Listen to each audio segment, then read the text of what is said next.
অপবিশ্বাস কেন হঠাৎ করে চুপ হয়ে গেলেন? কি ঘটেছে তার জীবনে? এক সময় প্রায় প্রতিদিনই মিডিয়ায় দেখা যেত অপবিশ্বাসকে। বিভিন্ন সাক্ষাৎকার, টিভি অনুষ্ঠান কিংবা সামাজিক যোগাযোগ মাধ্যম সব জায়গায় ছিল অপবিশ্বাসের সরব উপস্থিতি। কিন্তু হঠাৎ করেই যেন সবকিছু বদলে গেল। একেবারে নীরব হয়ে গেলেন অপবিশ্বাস। কিন্তু কেন? বুবলি রহস্য নাকি অন্য কিছু? একটু ব্যাখ্যা করি। তার আগে একটা জিনিস দেখাই। রিসেন্ট একজন সাংবাদিক অপবিশ্বাসকে প্রশ্ন করেছিলেন, ঈদে শাকিব খান থেকে কি গিফট পেয়েছেন? আগের দিন হলে কি বলতেন? এত বড় একটা গল্প বানাতেন, সত্য হোক বা মিথ্যা। কিন্তু এখন তিনি এক কথায় উত্তর দিয়েছেন, এটা পার্সোনাল। মানে কোনো উত্তরই দিবেন না? আমূল পরিবর্তন।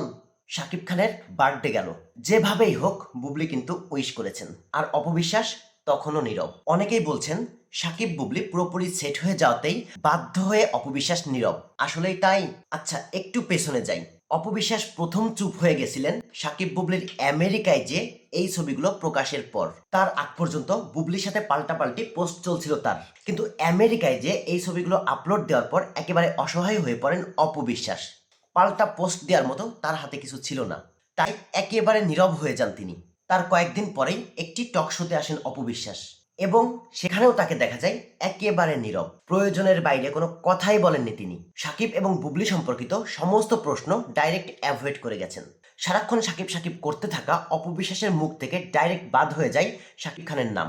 কিছুদিন যাওয়ার পর আবারও অপবিশ্বাসের মুখে সাকিব সাকিব করতে শোনা গেছিল। কিন্তু বর্তমানে বুবলি প্রেগনেন্ট, এই নিউজে সামাজিক যোগাযোগ মাধ্যম ভাইরাল। এখন দেখা যাচ্ছে এই নিউজটা যত বেশি ভারী হচ্ছে, আমাদের অপবিশ্বাস তত বেশি নীরব হচ্ছেন। তাহলে আসলে কি সত্যি সাকিব বুবলি সম্পর্ক যত বেশি গাঢ় হচ্ছে, আমাদের অপবিশ্বাস তত বেশি নীরব হচ্ছেন? তাই যদি হয়, তাহলে আমার একটা প্রশ্ন আছে।